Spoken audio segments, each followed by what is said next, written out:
Baik, Assalamualaikum warahmatullahi wabarakatuh. Pada kesempatan kali ini saya akan menjelaskan pengisian oli pada sistem AC. Nah, presentasi ini untuk melengkapi tugas ketiga ya, presentasi itu pengisian oli pada sistem AC, mata kuliah teknik pengkondisian udara. Tujuan pembelajaran pertama itu untuk mengetahui ya tujuan pengisian oli pada sistem AC mobil. Dan yang kedua itu mengetahui langkah-langkah pengisian oli pada sistem AC mobil.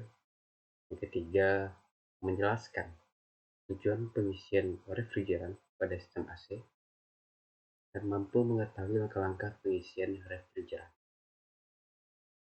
Next, pengisian oli. Jadi pengisian oli ini berfungsi untuk melumasi komponen AC ya, agar terhindar dari kerusakan serta komponen AC tidak mengeluarkan bunyi yang keras. Nah, seperti halnya pada penggunaan ya, kendaraan baik itu mobil maupun motor, pada sistem AC juga perlu ya untuk mengganti oli pada sistem AC. Nah, jika kita telat dalam mengganti oli ini, ya tentu sistemnya tidak akan berjalan dengan maksimal ya. Kita biasanya jika kendaraan kehabisan oli, nah itu biasanya akan ngejim. Nah, begitu juga dengan kompresor ya. Jika kehabisan oli ya tentu juga ngejim ya kompresornya. Karena gimana caranya berjalan lagi ya. Kan ini pelumasnya sudah habis ya.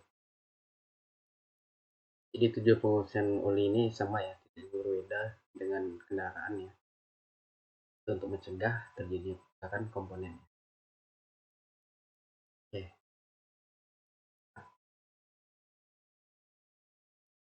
Jadi sama juga tujuannya itu agar tidak mengeluarkan bunyi yang aneh, bising. Kemudian salah satu tanda oli habis yaitu agar hujan itu batas pakai yang sudah berakhir ya. Ini jika telat dengan penggantian oli ya tentu tidak wajar ya, karena kehabisan oli. Tentu dalam perawatan sistem AC ini perlu lah oli itu untuk dicek juga. Ini bahan yang kita perlukan ya. Oke, yang pertama unit AC pada mobil. Yang kedua itu alat digunakan dalam penggantian oli. Pertama tentu oli itu sendiri ya.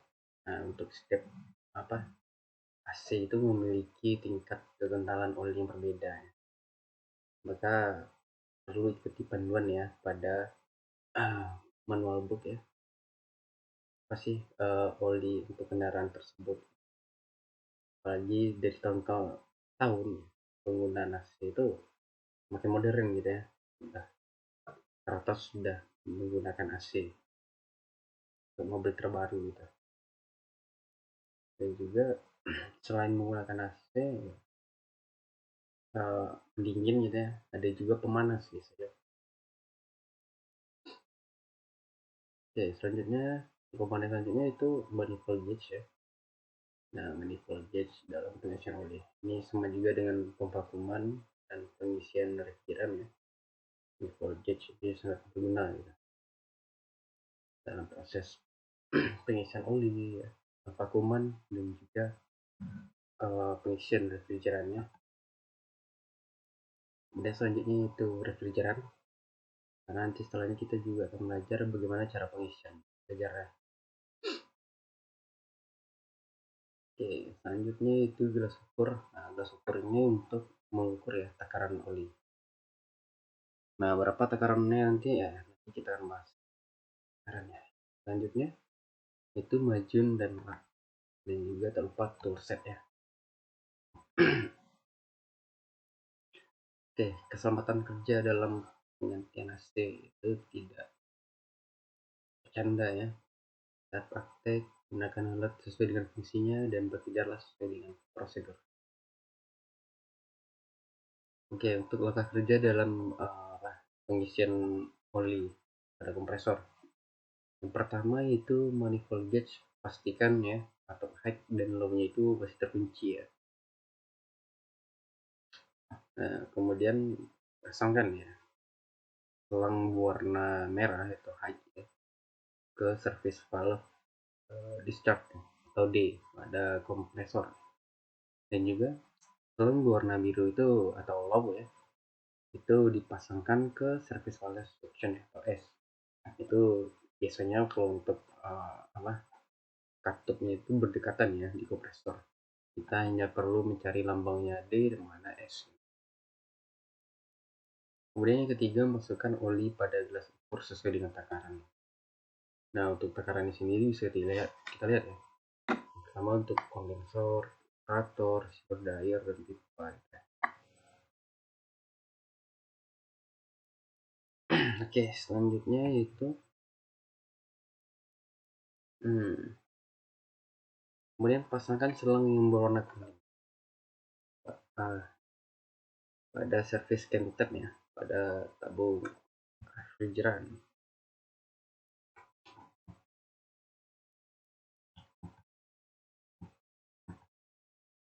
Oke.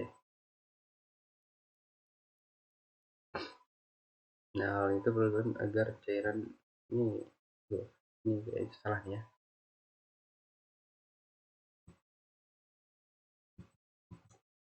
Oke. Yang masuk takaran oli yang keempat.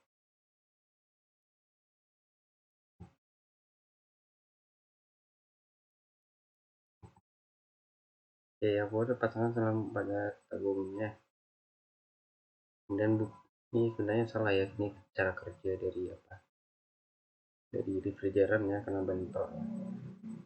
Selanjutnya itu setelah semuanya terkunci, kemudian sudah takarannya sudah kita dapat ya. Nah, masukkan oli pada sesuai dengan takarannya. Kemudian untuk caranya yang keempat itu selang yang hose yang merah penting itu dimasukkan ya ke gelas ukur tadi yang telah kita takaran. Itu biasanya kalau untuk pengisian oli itu dilebihkan 10 cm gitu ya, cm kubik biasanya ya, bisa kita lihat pada gelas ukur. Nah, kemudian buka perlahan ya surface cantep sehingga sehingga oli itu mengalir ya, atau dihisap perlahan. Nah, katup mana yang kita buka, yaitu untuk hose yang warna biru. Buka perlahan, maka otomatis oli pada gelas ukur itu akan terhisap. Kemudian setelah selesai, setelah olinya itu habis, kemudian kunci kembali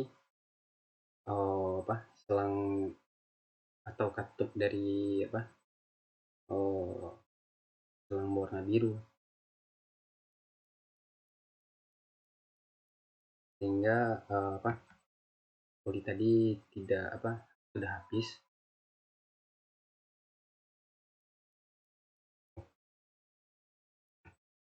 Nah, sehingga oli tadi sudah, maka selesailah pengisian oli pada sistem AC. Ini maaf ya, ada kendala sedikit, bentrok apanya. Nah, kemudian setelah pengisian oli, kita lanjut ke pengisian refrigeran. Nah, hal yang perlu kita perhatikan dalam mengisi refrigeran yaitu membedakannya AC pada mobil, yaitu dengan cara melihat service valve ya pada sistem AC tersebut. Jika service valve-nya atau katupnya itu berbentuk ulir, maka jenis refrigeran yang digunakan adalah R12. Sedangkan jika service valve-nya berbentuk klem, maka jenis refrigerannya atau variannya itu R134A. Nah, kalau pada di gambar ini kita lihat ya, kalau ini berbentuk klem ya, bukan ulir. Jadi bisa dipastikan kalau ini bisa pastikan ini menggunakan freon R134. Nah, selanjutnya manifold gauge ini pasang ya, katup high dan low-nya, dan dalam keadaan terkunci. Ini sebenarnya untuk pengisian oli maupun refrigeran itu sejalan. Dimulai dari pemvakuman, kemudian pengisian oli, selanjutnya baru pengisian refrigeran. Itu biasanya sejalan ketiga itu. Nah, kembali ke topik itu, pastikan manifold jeep dalam keadaan terkunci dan lubangnya. Kemudian pasangkan selang berwarna merah gede dan juga pasangkan selang berwarna biru ke es ya. Kemudian selang yang warna kuning itu dipasangkan pada tabung refrigeran dan buka service counternya pada tabung. Ini ada ya, kita pasang pada tabung ya, tuh selang warna kuning itu. Kemudian tekan ya pentilnya itu sedikit pada sambungan selang warna kuning. Nah, sehingga refrigeran akan mengalir gitu jika kita menekannya sedikit. Nah, kenapa kita harus menekannya sedikit pada selang berwarna kuning? Itu kan terdapat keleman juga yang bisa dibongkar pasang. Nah, tujuannya itu untuk ditekan sedikit agar uap airnya itu keluar gitu ya dalam selang berwarna kuning. Nah, kemudian setelah uap airnya keluar, nah kita buka itu ya perlahan tapnya gitu ya. Kita buka perlahan untuk yang biasanya warna biru. Nah, kemudian dalam pengisian refrigeran ini atau fan ini ada dua keadaan ya. Sama dalam keadaan mobil mati dan juga dalam keadaan mobil hidup. Nah, kalau dalam keadaan mati nih kita buka yang lock ya pada manifold gauge secara perlahan dan perhatikan indikator pada selang berwarna biru ya. Itu tekanannya itu menunjukkan sampai 60 PSI. Nah, jika tekanannya setelah mencapai 60 PSI itu kita tutup kembali ya, tetap warna lock. Nah, kemudian bagaimana caranya itu pada saat mobil keadaan hidup. Nah, pada saat mesin mobil dinyalakan itu ditahan dulu ya posisi dari RPM ya, atau putaran mesin itu sampai 1500 sampai 2000 RPM ya. Nah, tujuannya apa? Ini bertujuan agar AC itu dapat cairannya itu bisa bersirkulasi gitu. Yang awalnya itu mengendap, ketika kita gas itu akan berproses gitu cairannya. Kemudian setelah RPM kita tahan, nah posisikan blower maksimal ya dan pendingin maksimal. Jadi kita buka atau dinyalakan ya blower dalam keadaan maksimal dan buka semua jendela. Kemudian pasangkan termometer pada angin yang keluar pada evaporator untuk melihat temperatur pendinginan. Nah, setelah kita melihat ya pada termometer untuk melihat temperaturnya, perhatikan juga pada si gelas. Nah, si gelas ini biasanya di mana sih terlihat? Nah, si gelas itu dapat kita lihat pada receiver dryer ya. Nah, receiver dryer. Nah, itu biasanya terdapat si gelas atau gelas kaca gitu ya untuk melihat apakah freon sudah penuh atau belum. Nah, biasanya untuk melihat freon penuh atau tidaknya itu bisa kita lihat jika terdapat gelembung-gelembung pada si gelas, itu menandakan sudah penuh, jika gelembungnya sudah banyak. Nah, kemudian perhatikan si gelasnya. Cirinya terdapat banyak gelembung, maka refrigeran itu masih perbanyak. Dan jika tidak ada gelembung, maka terlalu banyak gitu ya. Dan idealnya itu emang bergelembung-gelembung gitu. Nah, idealnya ada gelembung-gelembung tapi sesekali ya, tidak terlalu banyak. Kemudian jika kurang, lanjutkan pengisian freon ya, dengan cara membuka perlahan ketuk glow atau ketuk berwarna biru ya, itu dibuka perlahan. Kemudian untuk posisi indikator manometernya itu di antara 1,5 kilo ya, kilo cm kuadrat, sampai dengan 2,5 kilo cm kuadrat. Dan untuk di indikator berwarna merah itu di antara 14 kilo sampai 16 kilo ya.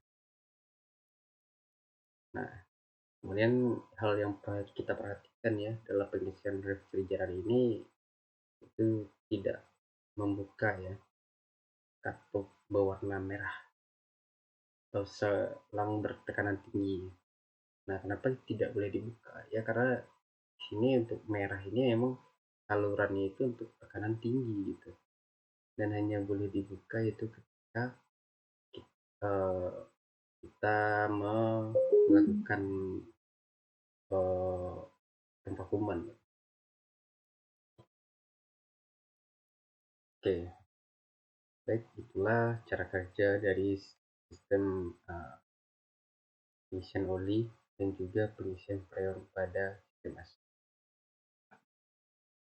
Saya akhiri dengan wabillahi taufiq wal hidayah. Assalamualaikum warahmatullahi wabarakatuh.